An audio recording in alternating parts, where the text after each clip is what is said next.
So I'd like to begin with showing you how to apply masking fluid. I'm going to apply my masking fluid with a masking pen, which is a ruling pen, and I've got my masking fluid here, my liquid mask. So I'm going to dip the pen in. Now this will go for a long time. I just want to take off the masking from the outside of the pen. And I'll just show you here on a scrap piece of paper before I put the masking on the paper. You can actually make very fine lines with this. And the lines will go on for quite a long time. So I've already started on my horses. I've masked quite a few of these, as you can see in blue. I'm using blue so that I can see where I've put the masking. And I'm just going to mask a few more. My masking pen and my masking fluid. I'm just doing the backs of some of the horses so that they're highlit.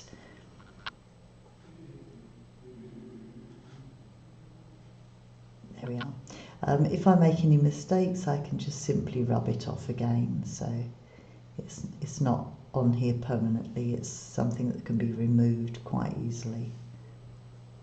Okay. So that's that.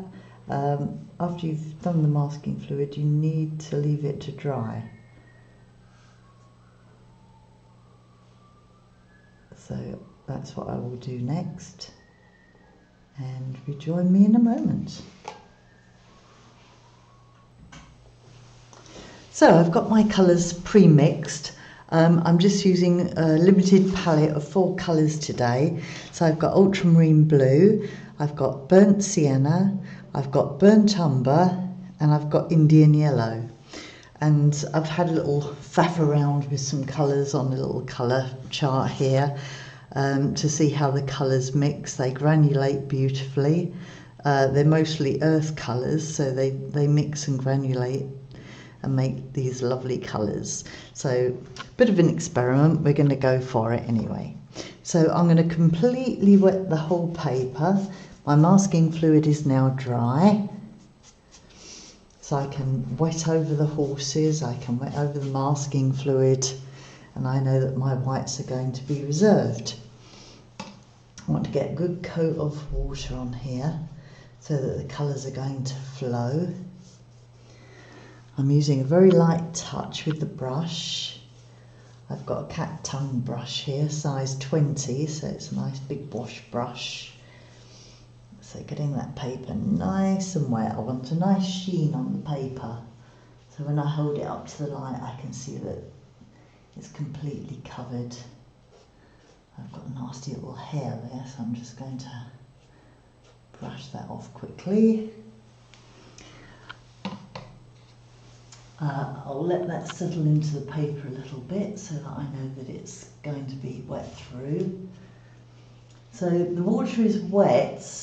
It's not puddling. I haven't got puddles of water on here. It's just soaking nicely into the paper. But there's enough on there to take my pigment.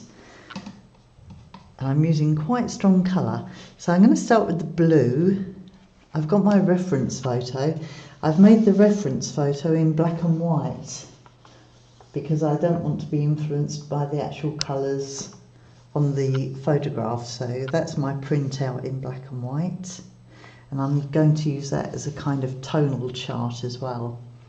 So I'm going to start, be brave, go in with some blue, and I'm just sweeping it across the paper like this, just on the top half. I want it quite strong up there. Remember that watercolours will actually dry about 30% lighter. So bear that in mind when you're putting colour down. I'm going to wash off my brush. I've got 2 pots of water here, one for dirty water and one to clean the brush afterwards, because I want to keep the colours nice and bright. So I'm going to go into the burnt umber, and I'm going to just touch into the blue and bring the colour down to just above the horses. Now, I want the horses to have lots of backlight on them. As you can see from the photograph, there's a lot of light areas at the back here and around the horses themselves, which are putting the horses in silhouette more or less. So that colour is going to be Indian yellow. And I'm going to sweep that into the burnt umber and bring it right down over the horses. Let's just get a little bit more colour on there. Now these colours work so beautifully together. I need to get that highlight coming right down through the horses. We want to get the feeling of dust being kicked up. So I can bring this right down. Wash off my brush again, clean brush, before I pick up my burnt sienna. So the burnt sienna is another lovely earth colour. The burnt sienna is going to come down here.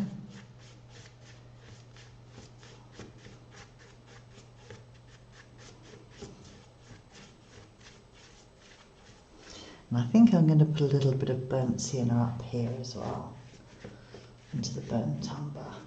Now while it's still wet, you can still keep adding colours, but if it starts drying, please do not add any more colour, because you'll just ruin the painting and you'll get what they call blooms or cauliflowers, which are nasty marks that form. I'm going to put some more of the burnt umber up here in the sky. Just keep those colours going. Beautiful.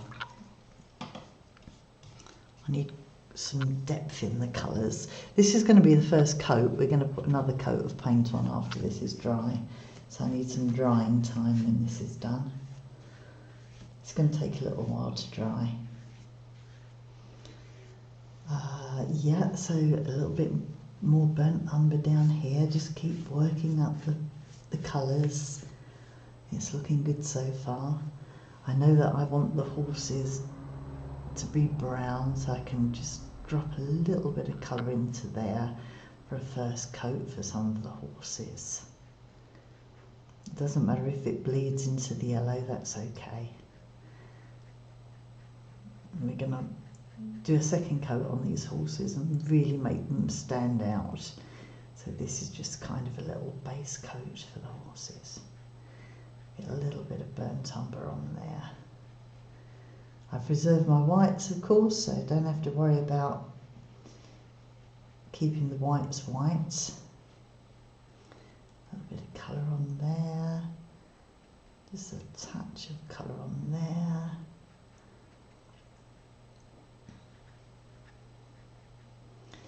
Now because they're going to be kicking up dust, I can actually lift some colour off if I want to.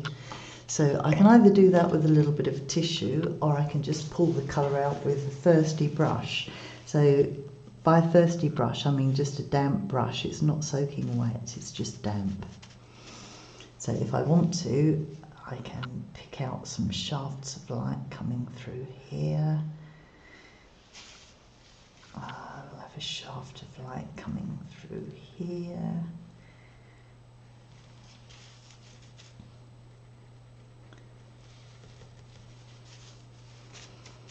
Wash my brush off again because I don't want to put dirty water back on there.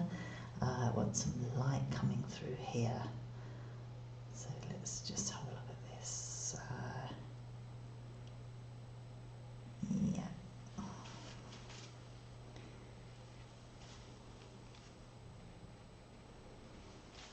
Just pick up that colour. Wash my brush off, damp it off on my tissue. Pull out this colour.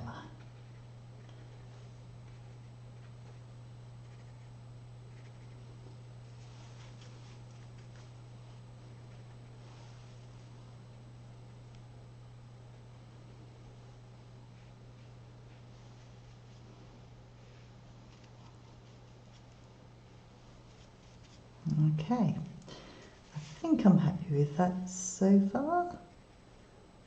It's quite bright here because we've got this backlight going on. I'm just going to get some colour off of here. I really want these horses to stand out against the dusty effect of the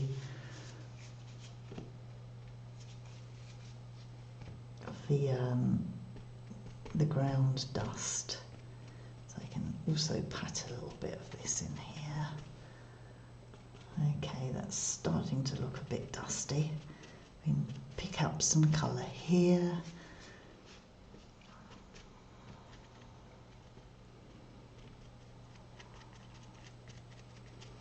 This all goes very quickly. It's quite a quick first stage to do this because it's wet and we can still keep manipulating the colours.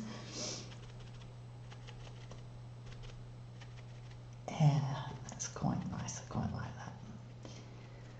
Okay, I think I'm going to leave it there.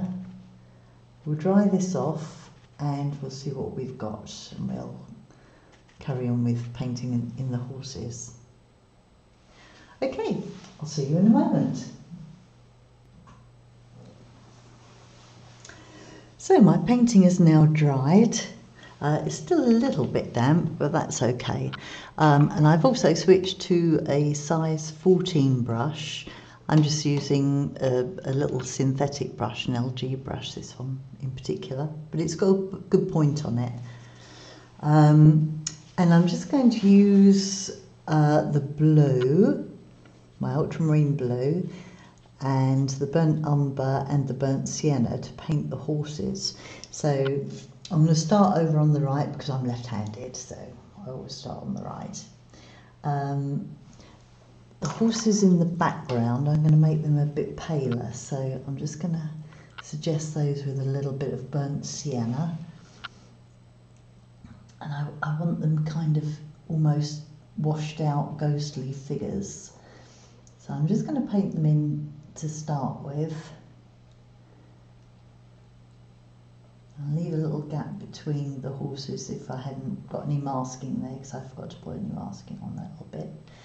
So I'm going to wash my brush off, and then I'm just going to loosen the paint around there so they look like they're coming through the mist. It's just going to soften off those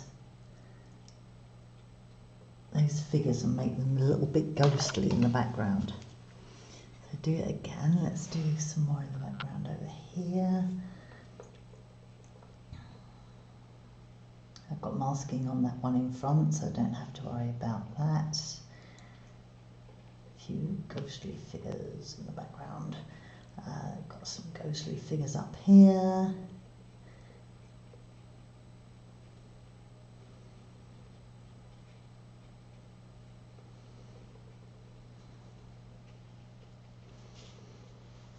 Okay, wash my brush off. So I've got a thirsty brush, and I'm just going to pull out that colour and just let it merge into the background a little bit so they look like they're disappearing into the dust.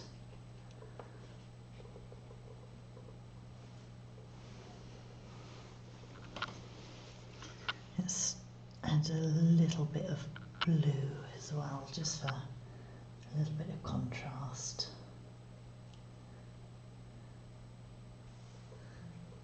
A little bit of, just a touch of blue in some of them. Okay, so far so good, I think. I don't want hard lines, so if you see a hard line forming, just come in with a thirsty brush again and soften that out.